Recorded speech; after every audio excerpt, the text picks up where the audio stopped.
They know things. And so reflecting that in WGU's philosophy is that competency-based learning, so that if you can test out of something, you don't have to take that class. And that allows those students then to be able to progress more quickly and save money at the same time. So it's a great experience recognizing the unique needs of adult learners and non-traditional learners. And so that's why it's so important to kind of round out what we're doing with regard to education here in the state of Nebraska. Now, we know this is important because 71% of jobs require some sort of post-secondary education. Here in Nebraska, only about 58% of adults aged 24 to 35 have that post-secondary education. And in fact, we want to get that up to 70% by the year 2030. The legislature passed a resolution, LR 335, to that effect. So we want to set that goal of getting more Nebraskans that post-secondary education. And here in Nebraska, we've got about 306,000 Nebraskans that have some sort of post-secondary education, but didn't get that certification or that degree. And WGU can help with that. Part of also what we're going to be doing today is signing an agreement so that our community colleges will work closely with WGU to make that transition happen for people who want to get that degree. And it will also make those students available for a Nebraska Opportunity Grant. Our Nebraska Opportunity Grant in the school year 2021 was able to help out over 13,000 students. And about over $21 million was presented to those students in financial aid. So this is a big deal to be able to help our non-traditional adult learners who need that flexibility, who maybe already have some education, want to get that advanced degree, that next degree, to be able to pursue their career opportunities. So the first person we're going to have talk is Amanda Redler. This is the person that is our school teacher right now and is completing her BA.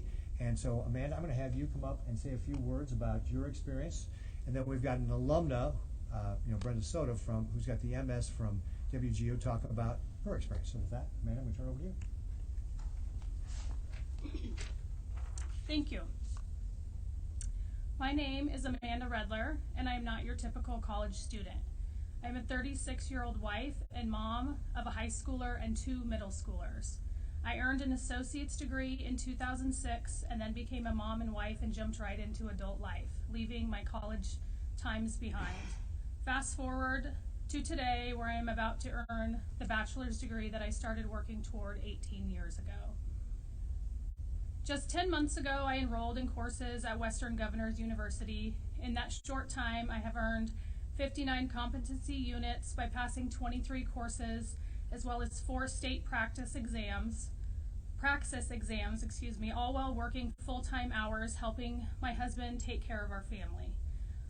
What I have accomplished at WGU would have taken me double the time and cost me more than double the tuition at a traditional college.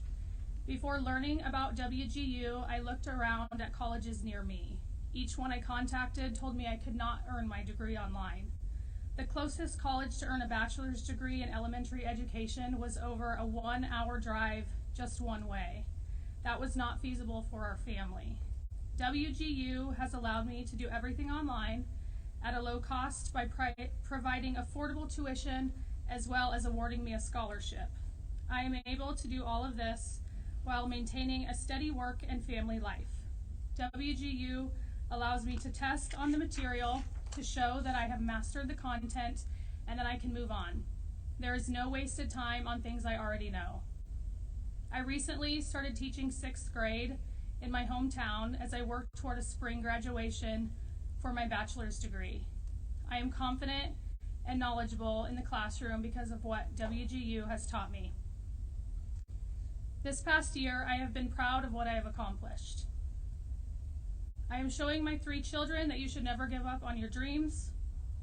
I am falling in love with my career. And hey, it looks like I will still be graduating college before my now junior in hhigh school is applying for her own colleges next year. And I owe all of that to WGU.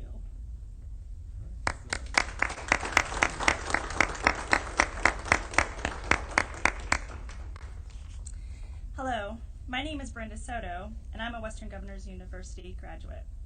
I received my master's degree in healthcare leadership. My background is nursing. I've worked in the ICU, ER, and in post-acute care.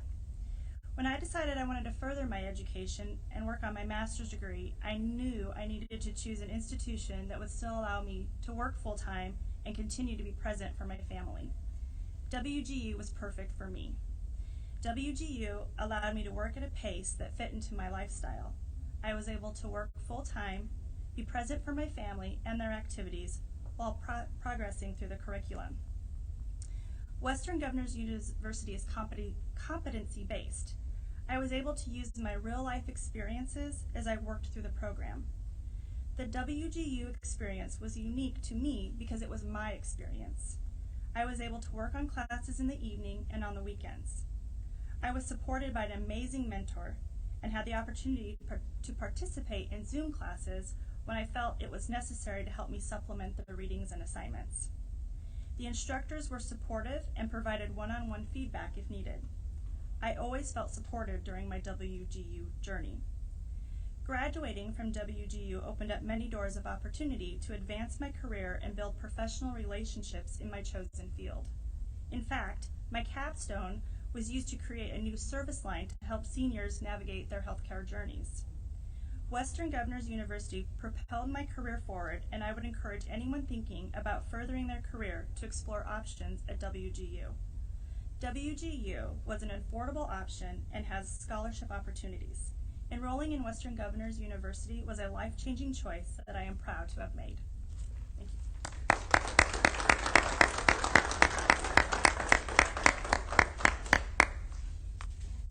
Scott Paulsford. I'm the president of Western Governors University. I want to thank the governor for hosting us here, and so grateful for the partnership we have with the great state of Nebraska. He mentioned also that in many ways Omaha is the birthplace of WGU, that in June of 1996, these incredible visionary governors, they recognized that they needed a complement to the universities and colleges and community colleges that they already had serving the residents of their respective states. But there were many who were not able to participate in those great systems. And that could have been because of barriers of time or distance or costs and things like that, such that they knew that this new model of leveraging technology to reach and teach individuals where they are, examples of that being like Amanda, that you could actually reach into all those rural communities by leveraging the internet to allow them to access the education they need. That you could also address barriers that included time and distance, that you didn't have to have a geographic and a classroom-based model to things. You could also address the needs of flexibility, that many of these working adults in their respective states who were striving to advance their prospects and their opportunities for the good of themselves as also their families, that they didn't have that luxury of being in a classroom at a set time, etc. They had to work as well. And so that really began the formation of what is WGU today. Just to give you a little bit of a sense of that scale, while here in the state of Nebraska, we're both approaching nearly 1,000 enrolled students and also 1,000 alumni among the Nebraskans. That's awesome, but also nationally, we now, WGU, is fast approaching near 300,000 alumni. That in just our short 25 years, we've been able to help individuals acquire the degrees that they need so that they can advance their careers. And so that was part of that vision. You already heard from Amanda and Brenda some of the core design considerations that went into WGU, but let me maybe just re-emphasize a couple points there because I think it supports the governor's vision here for Nebraska. First and foremost, that you have to design education that is relevant to the opportunity. We focus on ensuring that the quality and relevancy of the learning that individuals are acquiring at WGU is going to provide them the knowledge, skill, and ability they need to acquire or attain the opportunity that they're seeking. And so we focus on those degree fields that are in healthcare and in business and technology and teaching. We're also continually expanding those program offerings. The second key thing is that we want to make sure that we design and develop an experience that has the student at the center of it. And that means we thought about things like competency-based education, where the mastery and proficiency of learning would matter more than the time that you spend in a seat. We focused on things like personalizing the instructional experience. You heard the reference to a mentor that Brenda mentioned, where we actually have a program mentor for every single student from the day they start to the day they complete. Those mentors have master's degrees or higher and 8+ years of experience in that field of study to provide all that augmented instruction, the mentoring, the coaching, advising that these individuals also need as they deal with disruptions in their learning. We also have that course instructor for every single individual course that you're traversing. So that unique kind of model to say, how do we leverage technology? How do we rethink the instructional model so that we can dramatically increase the probability that every single student can succeed? And the third key differentiator is the low-cost nature of WGU. While we can certainly have wonderful facilities like those here at Southeast Community College, this is amazing, what the investment that's going on here, that we also recognize that we had to think differently about how individuals can afford the education that they need to pursue. And one of those designs was simply just having a 6-month model by which you pay a flat tuition and you can complete as many courses as you want. And man, I think you said you completed like 59 competency units in 4 months or something like that. You're like, that's an example of when you can acquire that much credit. Why? Because you're leveraging all those years of experience that you've already gained, and you're applying that to be able to accelerate at a path in a way that, in fact, our graduates at a bachelor's level take on average about 2 years and 4 months to complete their degree at a total cost that's less than $20,000. And when they're still able to acquire those jobs and opportunities that have real significant income gains, nearly $25,000 within 4 years of graduation, it's like that's a significant return on investment. So we focus on the quality and relevancy of the education. How do we actually make a personalized learning and instructional experience to increase the probability that every student succeeds, and how do we make it low cost so you can have a great return on investment? Lastly, I just want to point out some of the great aspects of this partnership is that in the state of Nebraska, over 300,000 Nebraskans have some college and no degree. This is untapped talent. These are hidden workers that all the employers in this great state need to tap into that as they continue to expand their opportunities, their growth, the investments that they need. They need to find and develop that talent wherever it exists. And so a great part of that is how do we reach into those underserved or underrepresented populations throughout the state, whether it's rural populations, military, first-generation students, or whether it's individuals of color or from low-income backgrounds as well. It's like WGU is uniquely suited to complement the system to help reach into those communities. The other thing is just to highlight that we were created by states, for states, that the ability to partner at a local level to be relevant to the economic growth and opportunities that exist here in the state of Nebraska, that's what we're doing, whether it's in teacher education or health education, technology. I noted here in Nebraska, our technology programs actually have the highest enrollment among our 4 colleges. So you have a lot of technology need that's growing here as well. And so it's really partnering also with Governor Ricketts' vision for ensuring that every community in Nebraska has access to education to help change their lives for the better and reach their full potential. Notably, Nebraska becomes our 12th state affiliate like this, our state partnership. Through that partnership, one of the key things too that the governor mentioned is our students being able to access that grant and aid to ensure that those who particularly find themselves in a state in need, that those needs can be met and further increase the affordability. And lastly, just to highlight the great opportunity that we have to partner with each of the 6 community colleges here in the state, whether it's Southeast or whether it's Western Community College or Metropolitan, Central, Mid-Plains, I'm missing one. Northeast. Yep, there it is. It's awesome to have that statewide articulation agreement. These partnerships have been tremendous because of the vision that we share about the value of education to be the surest path to opportunity, and that every one of these individuals at these respective community colleges, that if they choose to proceed to their bachelor's degree, they can fully transfer all of that credit that they've earned in the pursuit of their associate's degree right into the bachelor's degrees that are appropriate for them as well. This will be great for the state of Nebraska. This will be great in the partnership with each of these community colleges, and we're grateful for that. And thank you so much to each of you representing these community colleges. We truly do appreciate your partnership, and we're grateful to be a part of helping people change their lives for the better. And with that, Dr. Illich, I'll turn it over to you.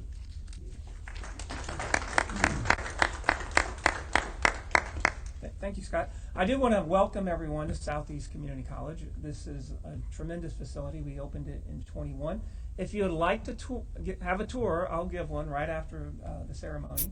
I'd love to do that. I think you'd really enjoy it. You know, one of the things when I was listening to Amanda and Brenda, it reminded me this is really why we're here. This is about actually giving everyone access to the life-changing benefits of higher education. Here in Nebraska, the community colleges have an extremely unique role. We provide a skilled workforce for the state and to ensure everyone has access to higher education. So we offer 2-year degrees in high-demand technical fields such as health sciences, manufacturing, agriculture, information technology, and many other high-demand industry sectors. Now, one of the things when I think about what does it mean to be open access, is actually very complex. To be open access, you have to be affordable, and we heard that from Scott. That's one of the main focuses of WGU is to absolutely be affordable. But you also we heard a couple of different stories, to be open access, you have to offer the programs that the students are interested in. You have to offer the courses at the times that they can take them, and you do also have to make sure you have the delivery formats that work for them. One of the things about SCC, and I know all of the community colleges, 80% or higher of our students work, and we heard that from Brenda and Amanda. That means you have to offer an opportunity at blocks of time that works for them.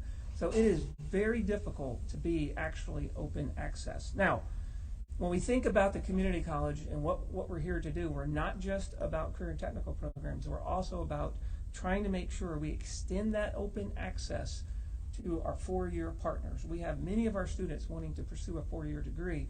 So to be truly open access, that needs to go to beyond the two-year degree. And so if a student goes to a community college, whether it's SCC or one of the other 5 community colleges, I can assure you that will be the most affordable pathway, is to start at the community college. So open access isn't just about what happens here at SCC or the other community college. It's really about what the student is wanting to do, and it's about options. So what we're celebrating today and what we're announcing is this new agreement that's going to ensure our students have as many options as possible. So what we don't want to do is, to be open access, you don't only want to be serving one student population. You want to serve all student populations, which creates this incredible complexity. But one of the things I like to think about when I'm thinking about, our other partners, whether it's the high school, you heard the governor talk about that, that's extremely important when we're thinking about expanding our capacity to produce a skilled workforce. It's not just about making sure you have the right scale in terms of your facilities, but it's also making sure your pipeline is as wide open as possible. And so really, I think this is what this agreement is all about, is making sure there's as many options as possible for our students.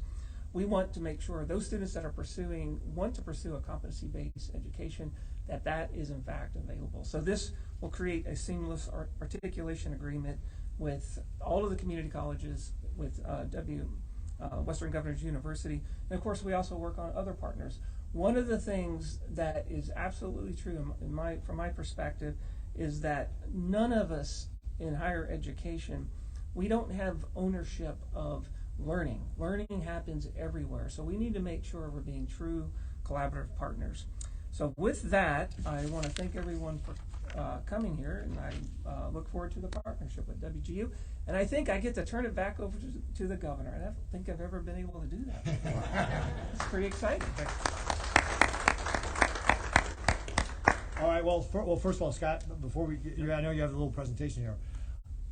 Great job on being flexible. So a couple of times before we got started, I'm like, okay, this is the way it's going to go.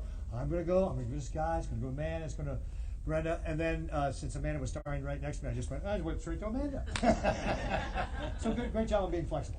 Hey, if you didn't tell them that, they wouldn't have even known. So.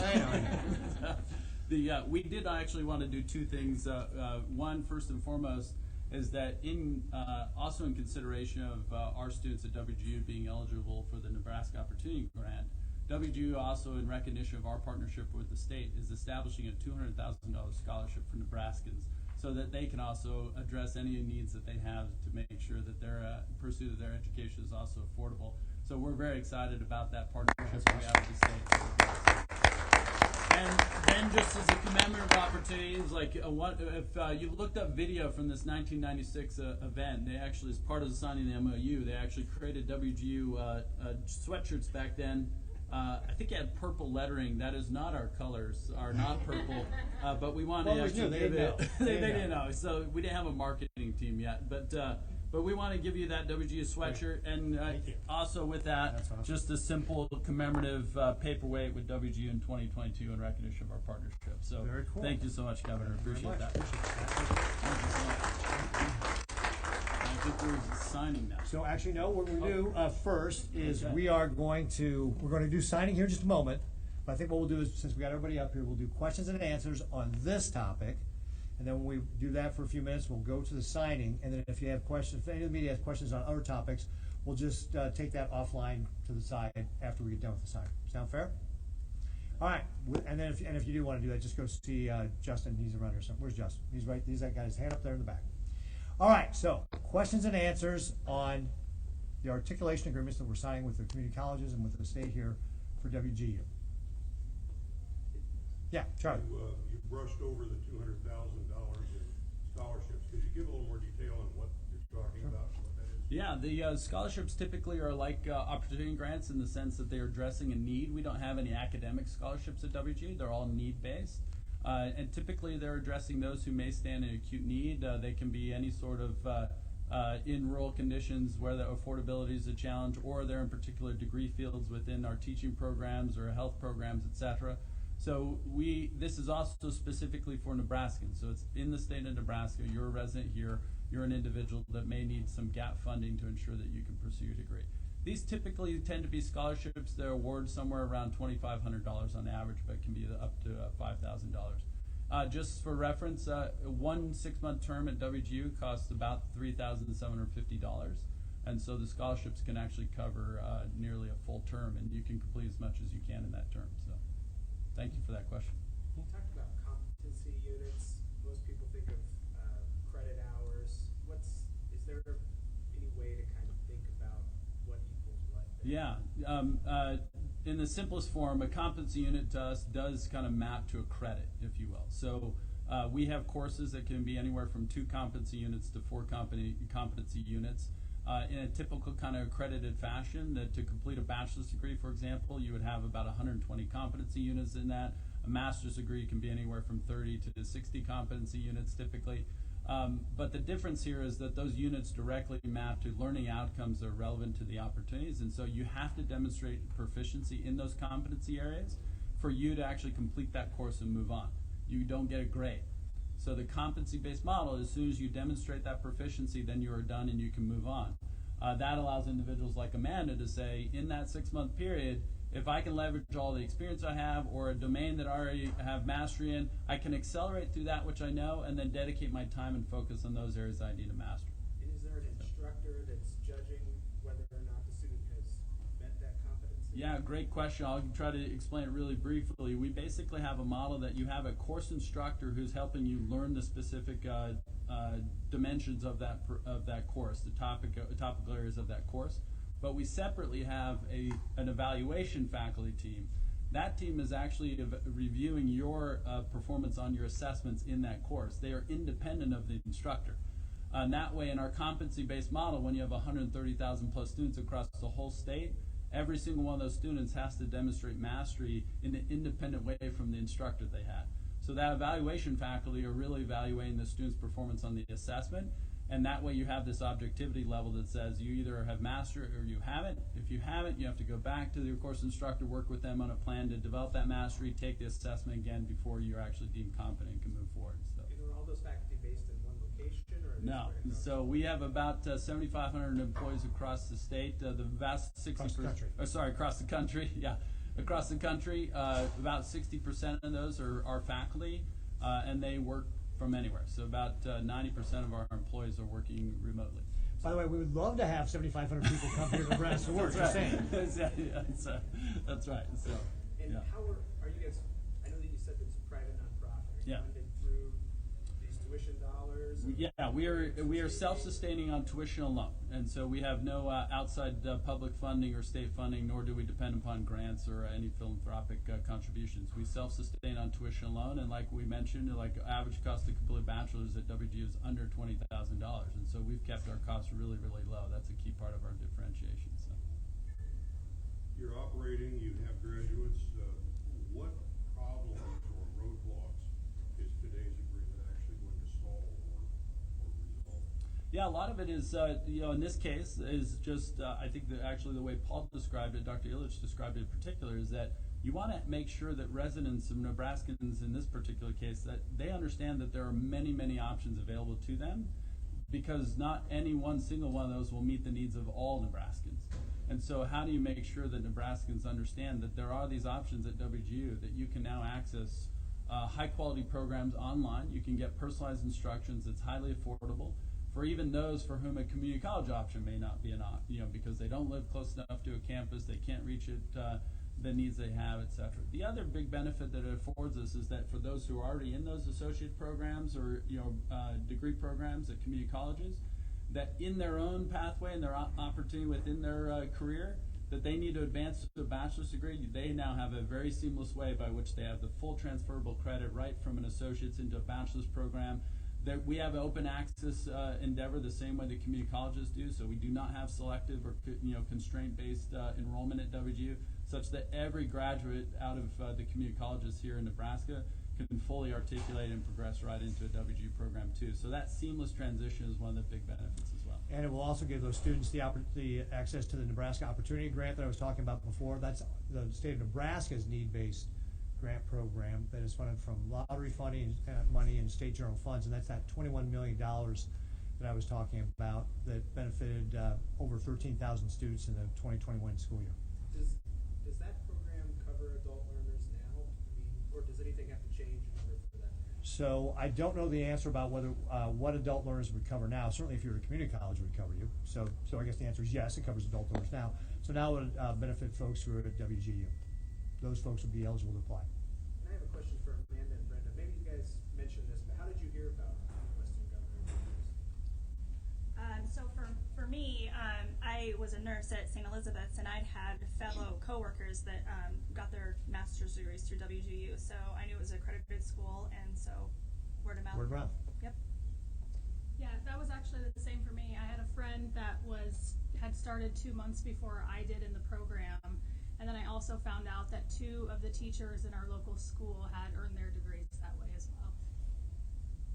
If it's worthwhile, I'd like to point out one thing on this point.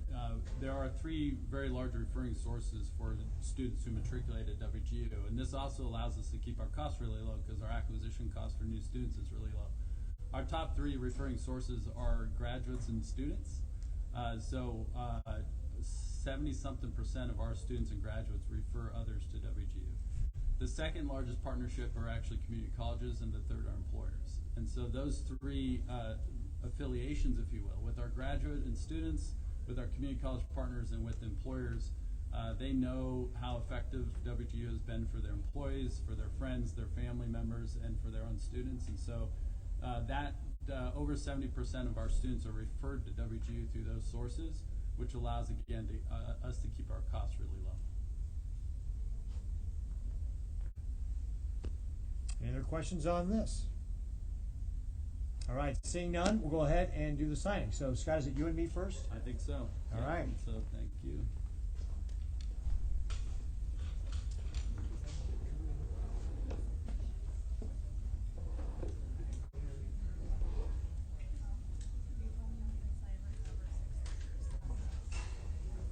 Yeah, we'll give everybody a chance to get a nice picture.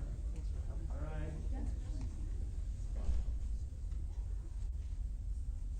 Got it, Andrew? Yep.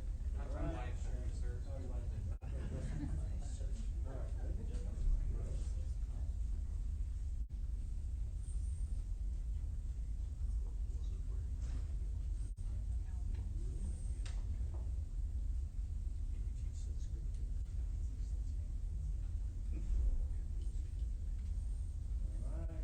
good. Hold them up so we can see them. All right, now you clap, yep.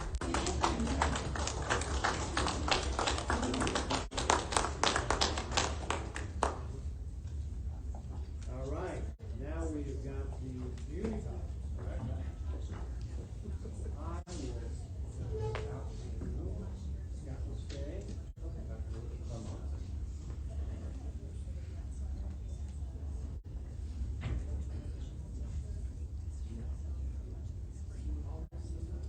Yeah, why don't all the folks from community college come on?